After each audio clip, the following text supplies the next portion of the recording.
name is Craig Rainey. They call me the Renaissance Man. Welcome to my podcast. What do you say we get started? When I say the names Darth Vader, Thanos, Hannibal Lecter, Hans Gruber, Michael Myers, what does that make you think of? It should make you think of some of the best villains ever. And I guess the biggest challenge we as writers face is to try to create a memorable and a believable villain, the antagonist in a story. And that's what our episode's about today, is creating and developing a great antagonist, a great villain for your story. And whether you're a writer or not, it doesn't make any difference. I encourage you to listen, because this may be eye-opening, maybe something you'll enjoy hearing. Anyway, before we get started, I want to first of all thank you. I want to thank you for listening to my podcast, and I'm experiencing a remarkable number of downloads these days, and that tells me that the content that is being created and the information that I'm giving is being received and appreciated. And my goal as a writer, and my goal as someone who shares stories and shares ideas, is first off, that those ideas are beneficial to both of us. Beneficial in that I create more followers, which is always a good thing, but beneficial to you in that maybe you get some insight on the writing biz and what we're doing. But anyway, I encourage you to please hit the like button. It's easy, it's fun. I do it all the time. It's a great thing, and I'd encourage you to do it now. Give me an indication that you're out there and that you're enjoying the content. Now, if you are or not, I encourage you to get a hold of me. Pretty easy. You can email me directly at craig@craigrainey.com. My website, if you want to know more about me, is craigrainey.com, for those of you who don't. My books are available on Amazon, Barnes & Noble, Goodreads, Draft to Digital. I'm missing 1,000 of them. But anywhere where fine novels are sold, you'll find mine. And by the way, I want to make the offer to you to get one of my novels for free. And where you can find that is on the website stolenvalornovel.com. Easy for me to say, stolenvalornovel.com. And if you get on there, just register, click on there, give me my free book. Now, there is a string attached, but this isn't something that's going to cost you money. Once you get your free book, you will be enrolled in my readers group, which means you're part of my family.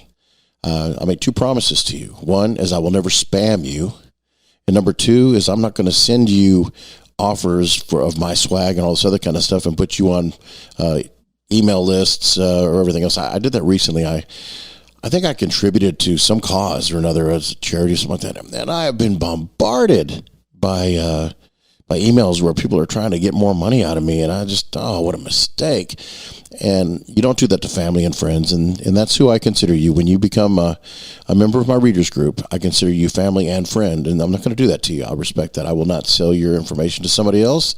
And I certainly will not spam you. Those are the two promises I make to you. But anyway, once you get your free book, it is Stolen Valor is the book. And it is the first novel in the series, which I'm almost done. I'm so close. I was writing on it today with the third novel. The first one is Stolen Valor. By the way, it's not a military-based book. That'll surprise you based on the title. And the second one is Dark Motive. That's the second in the series. Now, they're standalone, but I do recommend that you read them in order. Stolen Valor, Dark Motive. And then the next one, which should be out any time now, is Reasonable Sin. And that's the third book in the Carson Brand series. Carson Brand series, it's a suspense, action thriller, spy novel type thing. But even though it's comparable to, let's say, Jack Ryan or Jack Reacher or any of the other Jacks or Johns that are out there, it's a little different. This isn't some hardened military veteran that goes out in the civilian world and finds that he's not understood, or whatever. It's a little different take on it, and I hope you enjoy it. Most of the people that are reading it, I'm getting some really solid reviews on it. I'm being told that it's well written, which is good. When you're an independent writer, you love to hear that, because that's usually the first criticism you'll get from anybody. But anyway, I'm enjoying writing it, and I'm enjoying this one that I'm doing in particular, Reasonable Sin. It's coming together, and that's really one of the reasons that I wanted to do this episode. And but the episode on villains that I wanted to do changed a little bit, because with my writing today, I was actually fleshing out my antagonist, fleshing out my villain. And in a story, as we talked about, I think it might have been an episode ago, we were talking about subplot and plot and everything else. And those same rules that apply to your protagonist, to the hero in your story, in my case it's Carson Brand, it also applies to the villains in the story. And some of the best ones, you take, anything that we talk about. Hans Gruber, Alan Rickman, and Hans Gruber in Die Hard was the villain to Bruce Willis's was John McClane, his hero. And what I loved about Hans Gruber is he had a sense of humor, but it was a villain's sense of humor. I mean, he wasn't a joke cracker that pulled out a gun and shoot somebody between the eyes. It wasn't that. It was more a little bit, I think, that he was entertained that somebody could give him that much trouble with this highly trained elite super force he had put together to rob this bank and this building and that vault. And I mean, he's a memorable one. Another one is, if you've ever seen the movie Things to Do in Denver When You're Dead, and it's been a long time, and it's in my collection, but I don't remember. But the Christopher Walken played a paraplegic, and he's in a wheelchair, obviously, and Andy Garcia is the hero in this thing. And anyway, so if you haven't seen the movie, it's great, because he is probably one of the most terrifying villains I've ever seen, and he's a paraplegic. So, I mean, of course, anything that Christopher Walken does, I'm a fan, overall. But anyway, going back to villains, there are a couple things that occur to me when I talk about villain, because I've got a lot of experience. When I was in the acting business, one of the first leading roles that I was ever offered and accepted was in an art piece. It was an art film called Portrait in Sepia Tone. And I was second in the credits. I played the husband of the main character. Helen Marshall was her name. And she, anyway, it took place at the turn of the century, kind of an Edwardian era type story. And it was kind of in the film noir genre, but kind of not. In fact, one of the things that the director asked me to do is to watch the movie Gaslight to get a feel for it. And it's funny, in the political realm right now, gaslighting is such a big thing, and I never really put those two together until recently. Oh, okay, so that's what was going on. But anyway, the character, going back to Portrait in Sepia Tone, the movie, Dr. Marshall Decker was the role that I played. The director was an auteur. She wrote the movie, and she also directed it. And it was written and directed by a very talented friend of mine, Nancy Membrez. She is a professor, and just a remarkable human being. And talking to her, she's quite interesting. Just the things that she knows and her take on life and everything. And this story is partially based on a true character that she knew and was related to. But anyway, this Dr. Marshall Decker, when Nancy and I were talking about the role, I said, well, Nancy, the problem I've got with this guy is he is Snidely Whiplash. And for anybody who doesn't know that, in the cartoon characters, this is, I think, Rocky and Bullwinkle era. Snidely Whiplash was this breeches wearing, twisty mustache, black hat bad guy. He was just the epitome of the super villain. I mean, not with superpowers, but just overall, just a really, really awful person. And he and his beloved Natasha would perpetrate all kinds of villainous plots against our heroes. But what I told Nancy is, I said, look, this guy is way too Snidely Whiplash. There's nobody that's going to watch a movie that's going to going to believe this or get involved with this villain. You're going to have to show some humanity with him. You're going to have to show something that the audience can relate to. And, it's kind of like with even some of these serial killers that are running around. You say, oh, it's just awful. And there's no condoning what they did. But to an extent, let's, John Wayne Gacy and some of these others who, his father abused him or his mother abused him and this kind of thing. And so you go, oh, okay, well, I get it. I don't agree. And I certainly don't champion their position, but at least I can understand a little bit why they would be that way.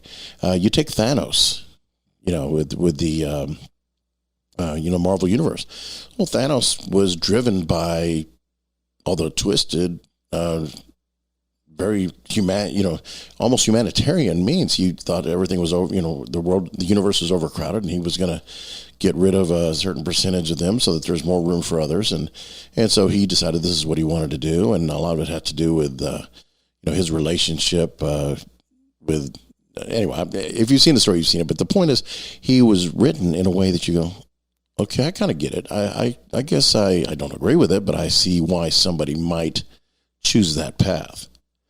And that empathy, that understanding is what creates a great villain.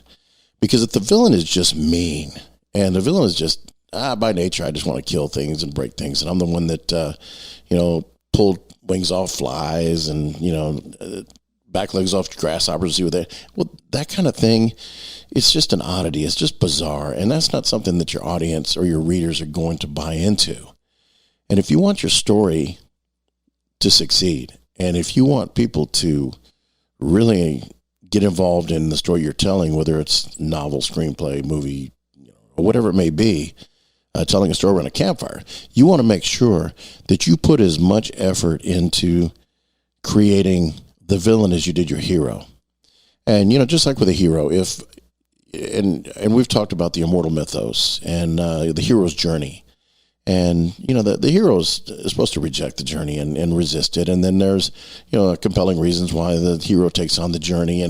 And the hero changes during this journey where, he or she has these issues or these challenges that face him. And then by the end of the story, they have conquered those and accomplished great things despite them. And then we cheer the hero as as he goes through the streets triumphant.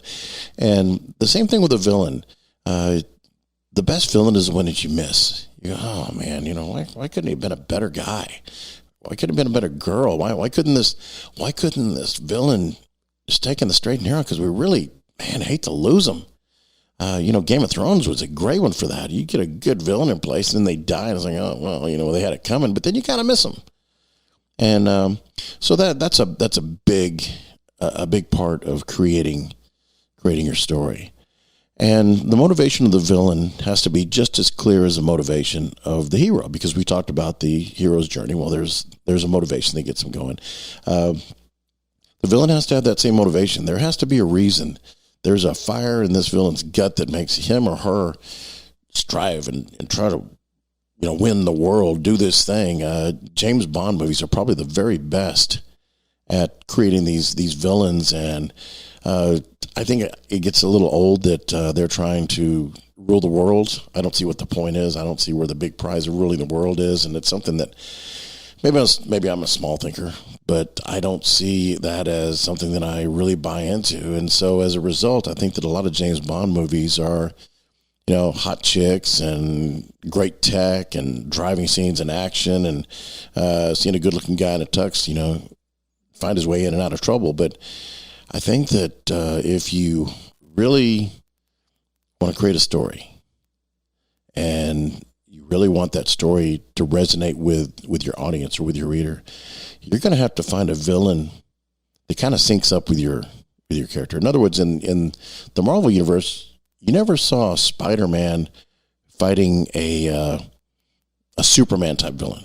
You never saw Batman. In other words, there were a set of villains that would fight Superman that you would never see in a Batman comic, because Batman, his superhero, is self-proclaimed as he's rich. Same thing with Iron Man. But Iron Man, he could fight some higher echelon villains. But in these comic books, Marvel and DC and both of them, they were very careful to make sure that they modeled and created a villain which was appropriate to the hero. And, it's the Hulk. And I just saw, and I have to add a note on that. I was a huge comic book reader when I was a kid, by the way. And the Hulk was probably one of my favorites. Spider-Man and Hulk, those were the two that I really, really focused on.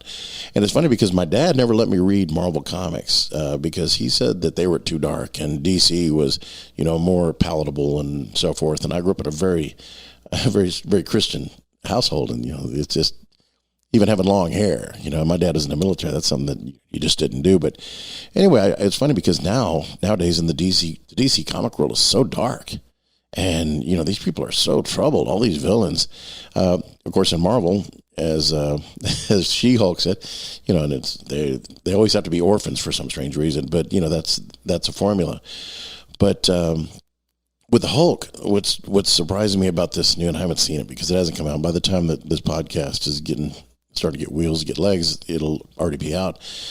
But, Bruce Banner, there's too much Bruce Banner in the Hulk, and I'm sure they'll try to explain it, but the Hulk is powered by rage. And the madder he gets, the stronger he gets. And that's the reason he can't be defeated is because you try to kill him, and the more you hurt him, the angrier he gets. He's the angry man. So, anyway, I just don't understand that, but I digress. But the villain needs to be appropriate to your hero.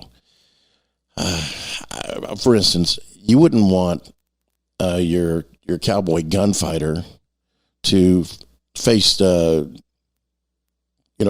face let me say Alexander the Great's army or something like that. I mean, it's just you're not going to say that, or you're not going to have a gunfighter that's going to face a modern day war hero with cannons and bazookas and everything. You're going to want that that cowboy's going to face a cattle rustler or a cattle baron or somebody that started a town and doesn't want anybody else moving in. These are the things that work. So you've got to be really careful. And I'm really breaking this down to a very very small and easy to understand terms, but it's more complex than that, because when I talk about your villain being appropriate to your hero, part of that also has to do with what motivates them. What motivates that villain for those two to really have that relationship, for the hero and the villain to have that relationship, the hero has to be absolutely opposed to what that villain wants to do, and for personal reasons. This is one of those things that it's got to be a very personal vendetta. You don't want in your mind, because as your hero goes through his or her journey, in your mind you go, well, why not just go home? I mean, why keep fighting? You don't care about this. It's this person. Yeah, that might have affected you. That they stole your kid's lunch money or something like that. But it's whatever. It's maybe it's not even your kid. Whatever. So you got the kid's lunch money back. Go home. You don't have to stop this guy from stealing lunch money. Who cares? You want to make sure that there's a personal stake there, and you want to make sure that that early on when you're developing your main character, your hero, that it's clear that the things that the villain is doing, or the thing the villain is doing, is something that directly impacts your hero. Now, your hero may not want to get involved at first because, it's a big world. And as Vin Diesel said in, I think it was Chronicles of Riddick, maybe? I think it was that one where he goes, well, it was all circle in the drain is going to end anyway. That's his whole deal about fighting that army of the dead that was coming. Anyway, I digress again.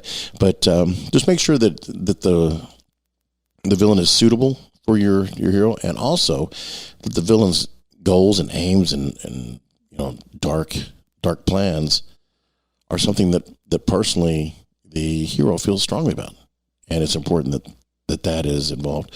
You take Hans Gruber in with John McClane when they were doing Die Hard. Hans Gruber, how he made it personal was, of course, John McClane's a cop, but how he made it personal is he got John McClane's wife involved, his ex-wife involved, and that kind of pissed him off, and it really it made it personal. And of course, Hans was also one of those guys. He goaded John McClane into getting more involved in it. And after he hurt a few people and the cop and so forth, it's just he was a guy that drew John McClane, but John McClane had certain values and certain principles that Hans Gruber was violating. And so they kind of involved in it. It made it personal. And that was the third thing I was going to say is it's going to have to be something that where they both become personally invested in this thing to the point that the villain not only wants to resist and get away from the hero, but actually has a personal problem with him and would like to see him destroyed, hurt. Maybe the same thing that this villain does to others, like to do it to your hero. And on the other side, your hero is personally invested in this thing where it's a big thing to him to make sure that he wins this fight or she wins this fight. So those are the three things that I really think you need to focus on when you're putting together a good villain. And one last thing about villains. You have to texture these people where they have frailties just like your hero does. Your best villains are those that have weaknesses, and they overcome their weaknesses to become the villain they are. Now, we don't root for the villain per se. And we do, but we don't root for the villain per se because you want to make sure that when the villain is defeated, that there's that sense of satisfaction. You've completed the immortal mythos. The hero's journey is complete, and the bad is put to rest, and the good prevails, and everybody's happy. But at the same time, during that journey, your best villains are ones that your audience are questioning. Well, wait a minute, maybe there's some redeeming quality about this villain, and we can save him, we can rehabilitate him, we can change him. And you want to make sure that you put enough personal development into that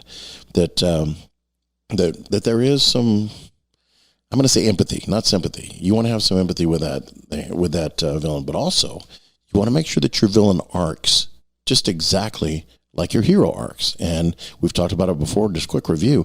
Arcing is where in life we all change. We're not the same person.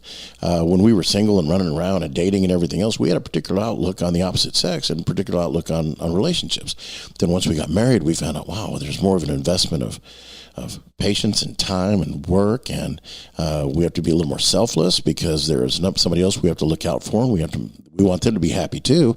And so what happens is your arc is you go from single and kind of selfish, and really this is all about me, and just I'm kind of kicking the tires on relationships to the point that you're going, I really want this to work, and it's not so much about me as it is about the other person, and I'm no longer kicking the tires. I got this one. I'm making the payments on it. This is what I want. I'm sorry, ladies, if I'm saying that the bad way, but you get my point.